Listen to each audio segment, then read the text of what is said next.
to go over any questions you might have, and don't be shy. So we'll have, I'll pass the mic around to help. I remember watching Oprah as a kid. So we'll do something like that. So go ahead, don't be shy, raise your hand. We have Marty, I see Marty in the house. Do you have a question? Please. Anyone? How to become a juggler? How did I become a juggler? How to become a juggler? How to become a juggler? I guess to practice, and you have to want to do it something. And I would start with one ball. And if you go to Instagram, Beyond Pearls, I give an intro to juggling lesson. So I was juggling once, I remember, at the Circus Center in San Francisco, and I was working my 4 balls. And Victor Teslenko, who was in Cirque du Soleil, he came up to me and he's like, "Stop, you need to learn like the basics." So he's basically, you have to do the pattern perfectly, because later on when you do a higher set or combination, it's really important that the pattern is perfect, or the balls or the clubs will cross each other. So you want to think of throwing the object. Say you're starting with one ball, like a I talk about a rainbow, but you're going to throw it to about here and it lands, and then you always want to be ambidextrous and then also work the non-dominant hand. So first get that, and you want your posture good. Well, so that's very important, because juggling is actually very athletic. Your arms get tired and you don't want to injure your neck. So I would start with one ball right, and then you slowly progress. And then you want to practice as much as possible. There's a lot of community in the juggling world, so find your local juggling community, go to clubs, practice. There's so much on YouTube now, and I'm going to pass it to Aaron, who's a talented juggler. Go ahead. How to become a juggler? Pretty much just piggybacking off what Jen said. I would say, in addition to initially learning how to juggle, I learned most of what I learned from other people. So reach out to your juggling community here in SoCal if you want to learn how to juggle. There's a lot of different ones. So just Google juggling meetup near me and learn to juggle from others, because it's going to keep you motivated. It's going to teach you what's out there that you don't already know. And I think meeting other jugglers is how I improved and how I stayed motivated to improve. And then, yeah, use your online resources. Practice. You know, consistency over effort, and also learn how to balance an object on your face, because it's a cool party trick, and it will also help you get good form. So learn how to just, like, if you have like a broomstick, and learn that. It's honestly learning how to do that, balance an object, is easier than juggling, and it will make you a better juggler. And it's just cool on its own. So. We have a question back there. So I saw your article in the paper, and it said something about teaching 5-year-olds. So it sounded like it's easy to learn.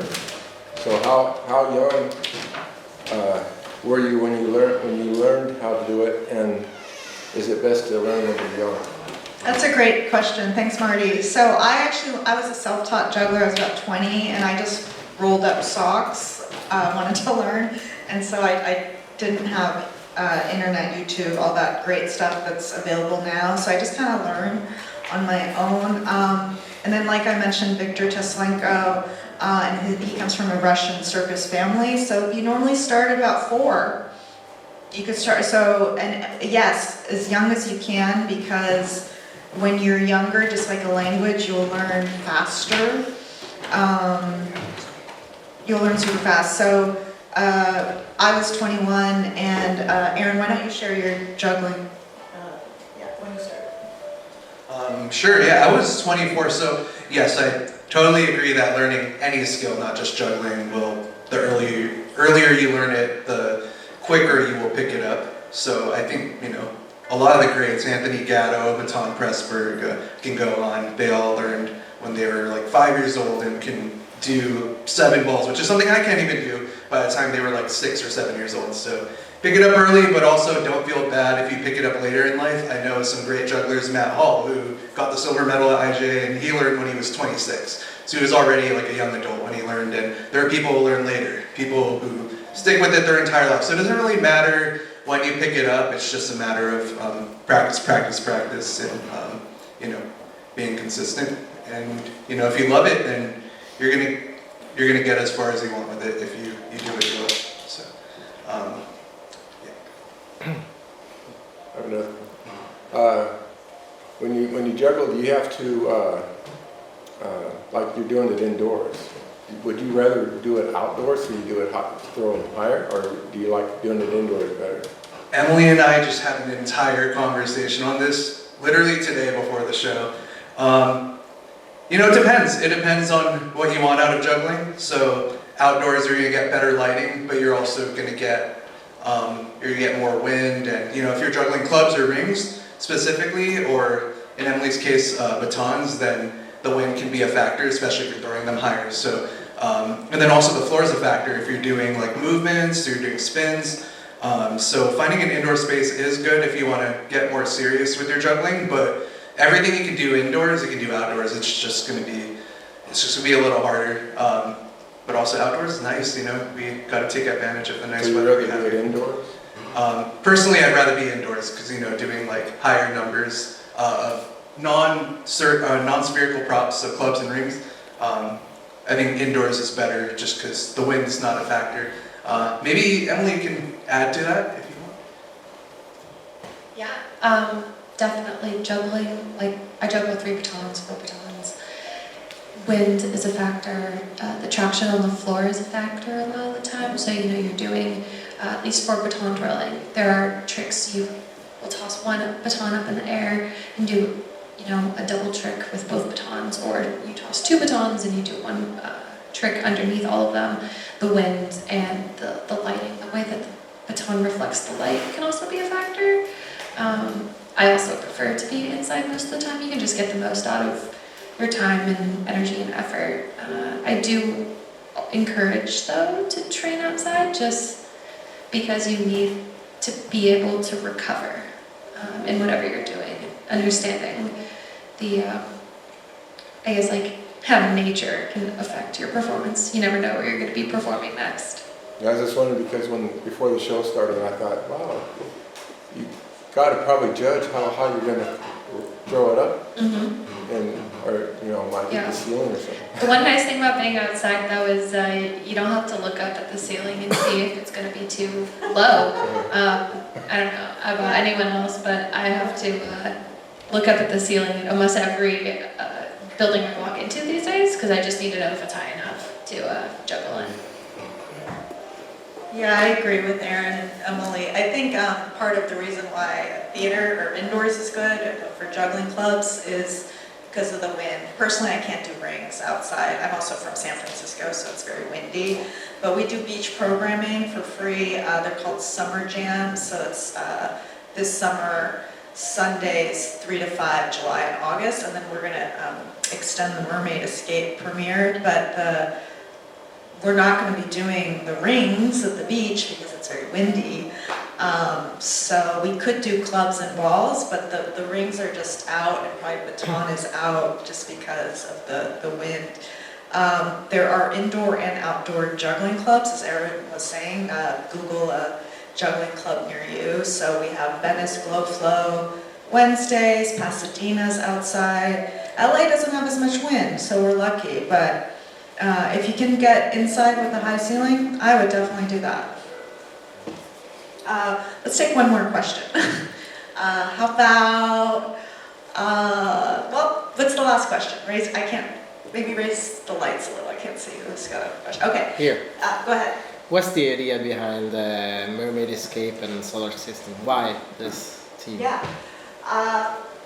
So last May 5th, we had Gravity, the show, and Aaron was in it, and I guess I studied astronomy at UC Berkeley, and this was a line in the script that I took out, but what did it feel like the first time you were out and you saw all the stars? So I grew up in a city, I grew up in San Francisco, and I remember, I think I was with my father, and we went out of the city, but maybe we're camping. But when you first saw that, I thought, oh my God, it's beautiful. It's just, you feel very small and you wonder like what is out there.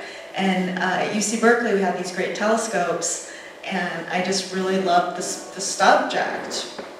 And so I thought, okay, every time I do my next project, I'm like, well, what is my intuition? What do I want to learn about?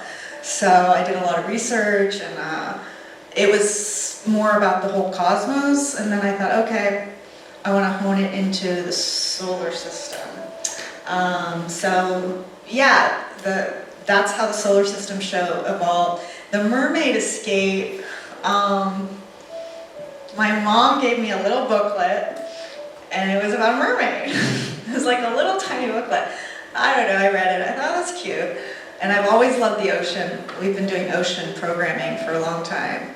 So I thought, okay, and I was just doing more research, and I think we'll do more research because Violet gave me a book about it, which I didn't read yet. And I don't want to share too much about, it didn't get translated yet into the story. I don't think we did the casting for some of the characters, but there's a movie I watched as a child, I won't share, but that was kind of the idea. And so I talked to a couple choreographers, so you can work two ways, like, and I talked to Taylor as well, who works with the Realm Company, and they do story ballets. So I kind of was like choreographing with Violet, and it was just like kind of like diary entries of like, okay, I'm thinking this, I'm thinking that, and then we put them into sections for your music. But if I were to work forward for the summer, the storyline ideally is inspired from a movie, and then we could follow that. But I think it's about, the mermaid is a symbol, and for me, it's like escaping maybe society, and society is crazy right now, things don't make sense, there's a lot of war, we have a president that is, I don't think should be a president, and I think it's just like, I don't know, there was something that came out, and this mermaid is trapped with the physical confines of her legging, being a mermaid, right? But she's in love with this male, and she's trapped, and they catch her, and they put her in her tank in the movie. Anyway, the point is that we all have confines. And so, ironically, the movie is using Chopin, and it's dedicated to Howard Zeman, who was an amazing doctor, and he passed away in February. And I cried when I was watching it. So it's all meant to be. But he had, I think, he had a neurological disorder. So he's a doctor, he's founded a hospital, and then, you know, he played the piano, he did everything, and then he couldn't even like go to the restroom, he couldn't move his body at the end, and he was in excruciating pain. And, you know, he always said, like, it doesn't matter. And I think the confine could be physical, it could be where you're living, like, you know, you could be in war, you could be maybe in a domestic violent relationship. So it could be economic, it could be many ways that we feel trapped. So it's this universal concept of trying to escape. And so in this particular case, it's a mermaid. And I want Violet to share, because she really took the role and made it her own and added a lot of character depth. So thank you. Thank you. We are making this beautiful program about Mermaid Escape with Jennifer. And we met each other and we start to go deeply in our emotion, because it was a very long year, the past year. And I was moving here from Italy, and it was very bad because we are waiting for the visa, we are making a lot of programs, and now we are here, so we are happy. And I'm studying about Mermaid about, I don't know, from 3 years, I think, with my research group. And when I met Jennifer, she told me, oh, you're like a mermaid, we can do like something about splash and mermaid. And I was very happy. Oh, sorry. and it was very happy, and we had a lot of things. we mixed a lot of movements, and this is what we do. So Yeah. we are very happy now. Yeah, thank you. So my mom said, oh, there's no story. Every time you do a show, there's no story. But I remember, so I was at UC Berkeley, and one of my first teachers, Marnie Wood, I saw this ballet she did, and I didn't understand what it was about. It was very modern, right? She's like, I started with Graham, and I said, what's it about? And she said, oh, it's about the flight of birds. And I was like, okay. And then sometimes I'll read a program, and it describes all this, like, oh, this is the story, and then I'll see it. I'm like, no, I didn't see that at all. So I think we can have a story, and then you can interpret your own story. It's like when you see a modern, I don't know if you've seen this Woody Allen movie where he's on a date, and she's like, I see, and she goes on and on and on, and then they show them like it's a Jackson Pollock, and it's like, I don't see that. So I think you take whatever you want out of it, that's fine. Like if my mom saw, I just saw it dark blue lighting, what's the story? That's your story. That's fine, you know, so yeah. Okay, so that's our last question. Thank you, Devin, for filming. Stop it. And I think we're gonna clean up and just keep making art, keep doing what you love, and oh, yes, I will. Everyone can have one. Yes, of course. We have enough. We're gonna have to, yes. So that's your, thank you so much.